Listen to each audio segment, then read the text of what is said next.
अकल अन्थाइ बालाखौ रक्षणाबेक्षण होनाय अन्थाइ बालानि टेन्डार होनायाल' फरेस्ट डिपार्टमेन्टनि दायित्व आरो कर्तब्य नङा फरेस्टखौ कनजारभेसन खालामनांगौ फरेस्ट प्रटेक्शन होनांगौ बेयाव नेशनेल पार्क दङ रिजार्भ फरेस्ट दङ बेयाव प्रप'ज रिजार्भ फरेस्ट PRF दङ दा गोदानै सिखना जोहोलाव जोङो नेशनेल पार्क मोनबाय बेखौ प्रटेक्शन होनाया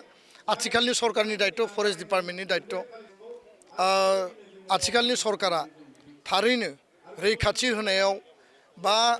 जोंनि जिबन आरो सम्पतिखौ रक्षणाबेक्षण होनायाव गोजोनखौ गोजोर खालामनायाव गोजोरै लाखिनायाव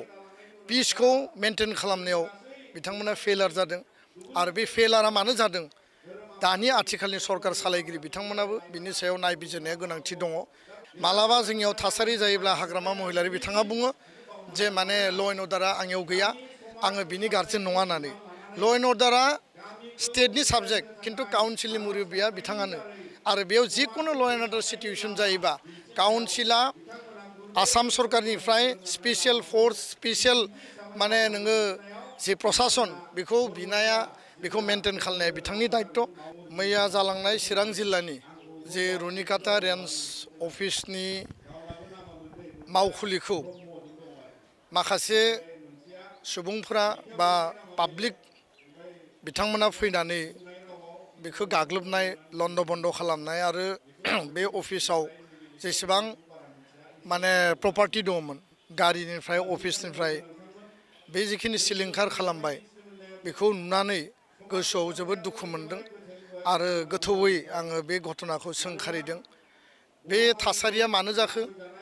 आरो मानो बेखौ कन्ट्रल खालामनो हायाखिसै आरो बेयाव रायजो राजाफोरा हिंसानि महर लानानै मा कारनाव गाग्लोबफैखो बिनि सायाव मोनसे स्पेसियेल आसाम सरकार आरो BTC प्रशासननिफ्राय तदन्त मोनसे इनकुवेरि कमिटि बहायनांगौ जाहाथे घटनाया मानो बबेनिफ्राय जागायखो बोरै जाखो आरो बे घटनाया जानायनि उनाव जिखिनि थासारि बेयाव सोमजिबाय जोंनि गोजोन आरो जोंनि जि मोनसे जोंनि ओनसोलाव जि मोनसे थासारि सोलिबाय थादोंमोन बे हिंसानि थासारिया जानायनि उनाव सरकारि जिखिनि प्रपार्टिजों लोगोसे मानसिनि जिउ आरो सम्पतिनि खैफोद बे खैफोदखौ लाबोनायखौ जों नुदों दा बेखायनो थांनाय 2020 सननि उनाव BTC BTR ओनसोलाव कुनु बेबायदि दाङाबाजि हिंसायारि थासारि मानसिनि जिउ आरो सम्पति खहा जानाय सरकारि सम्पति खहा जानाय जेबो थासारि जानाय जों नुनो मोनाखैमोन किन्तु बावैसो गोदान सरकार फैनायनि उनाव बे 6 दानाव प्राय बेबायदि हिंसानि घटना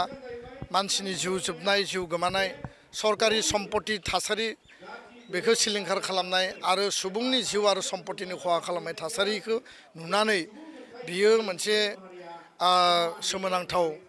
थासारि बा जाथाय होननानै आङो बुंनो सानो बेखायनो मैयानि जि घटना बे जाहाथे पुनराबृत्ति जाया BTRआव BTCआव कुनु हिंसानि थासारि जाया कुनु संघात आरो कनफ्लिक्ट दाजाथों आरो बेखायनो बिनि सायाव तदन्त नांगौ आरो सोर खालामदों मारै खालामदों मानो खालामखो दायनिगिरिया सोर बिनि सायाव बिसार जानांगौ आरो बयखौबो गोजोन आरो सान्थि लाखिनो थाखाय आं खावलायदों आरो बे बिथिङाव आथिखालनि सरकारा थारैनो रैखाथि होनायाव बा जोंनि जिबन आरो सम्पतिखौ रक्षणाबेक्षण होनायाव गोजोनखौ गोजोर खालामनायाव गोजोरै लाखिनायाव पिसखौ मेनटेन खालामनायाव बिथांमोना फेलार जादों आरो बे फेलारा मानो जादों दानि आथिखालनि सरकार सालायगिरि बिथांमोनाबो बिनि सायाव नायबिजिरनाया गोनांथि दङ खारन रिपिटेड बेबायदि घटना जाबाय थानाया जोंनि ओनसोलाव जौगानायखौ होबथागोन ओनसोलनि इयुन थासारि इयुन जोलैनि थासारिखौ होबथागोन आरो जोंनि जे हा हु धोन सम्पतिनि जे रैखाथि बा बेखौ प्रटेक्शन होनांगौ बिनि बेलायाव बे खैफोद लाबोगोन दा बेखायनो आथिखालनि सरकारखौ आं खावलायदों काउन्सिल सरकारखौ हाग्रामा महिलारि दैदेननाय सरकारखौ जे बिथाङा ल' एन्ड अर्डार सिटुएसन आरो पिस मेनटेन खालामनायाव जि फेलार जादों बे फेलारनि सायाव नायबिजिरनानै सरकारा दायित्व लानानै खामानि मावनांगौ खोथाल' बुंबा जाया खामानिखौ बोरै मावगोन पिसखौ बोरै मेनटेन खालायगोन लामा दालां स्कुल कलेज बानायनाया जौगानायनि खामानि किन्तु जोंनि जिबन आरो सम्पतिनि निरापत्ता गैयाबा सरकारि सम्पतिनि जुदि निरापत्ता गैयाब्ला बेयाव जौगानायखौ लानानै जोङो सिमां नुगोन फारसेथिं जोंनि रैखाथियानो जेराव खैफोद गोनां जानानै फैगोन बिनि फारसे गोथौयै नायबिजिरनांगौ आरो बे थासारिखौ आङो गोख्रोङै सोंखारिदों आरो गोजोनखौ मेनटेन खालामनो थाखाय गासै हारि माहारि गासै सुबुं बेयाव थानाय थागिबि बिथांमोनखौ आं खावलायदों गोजोन्थों।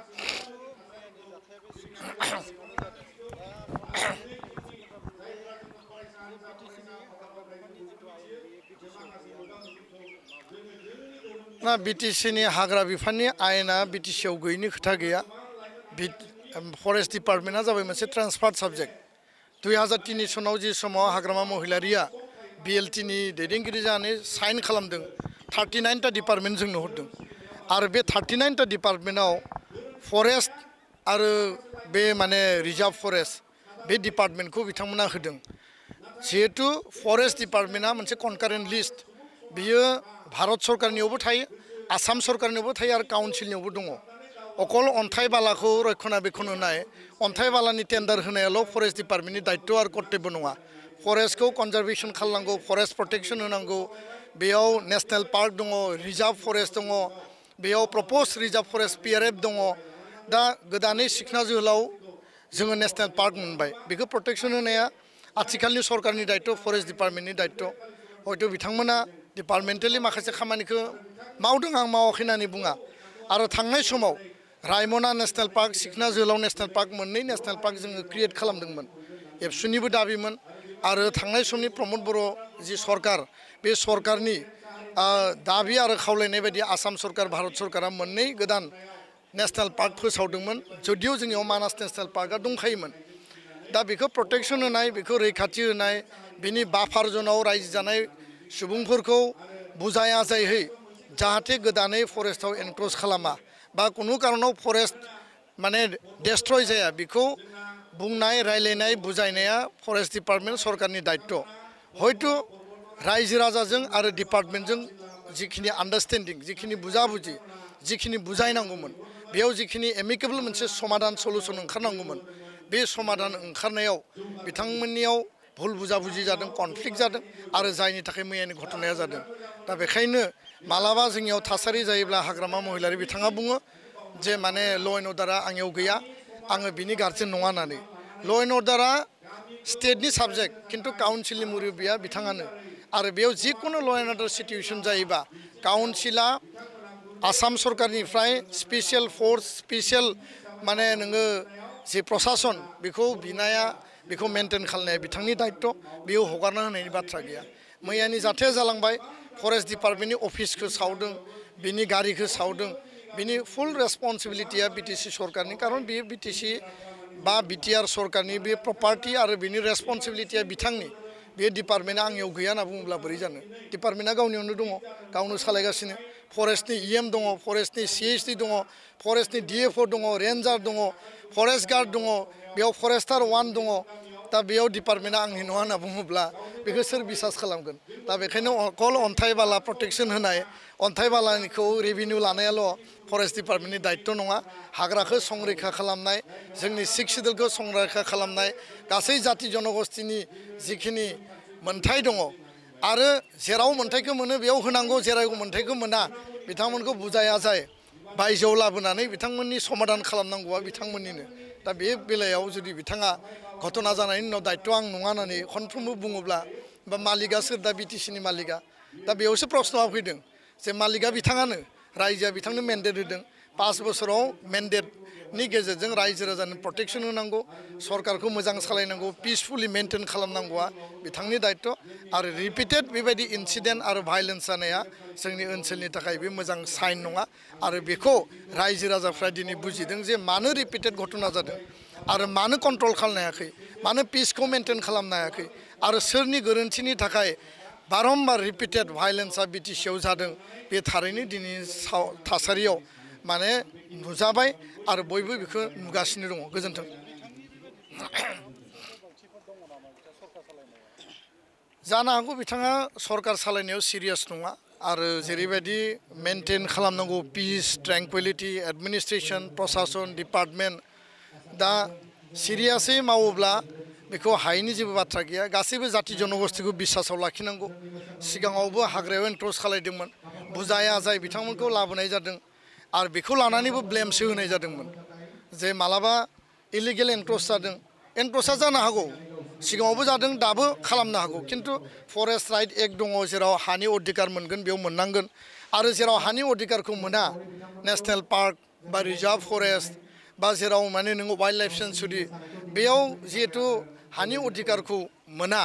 बे अधिकारखौ मोनाब्ला गोदानै हाबनाय मानसिफोरखौ बुजायनानै बहाबा रिसेटेल खालामनो हायो नामा रिलकेट खालामनो हायो नामा बिनि मेकानिजम दिहुननांगौ दा बेखायनो सिरियास सरकार सालायनायखौ जों नुवाखै आरो सिरियास सरकार सालायैनि थाखायनो दिनै बेबायदि घटनाया रिपिटेड इनसिडेन्टआ जादों आरो बेखौसो जोङो नुदों गोजोन्थों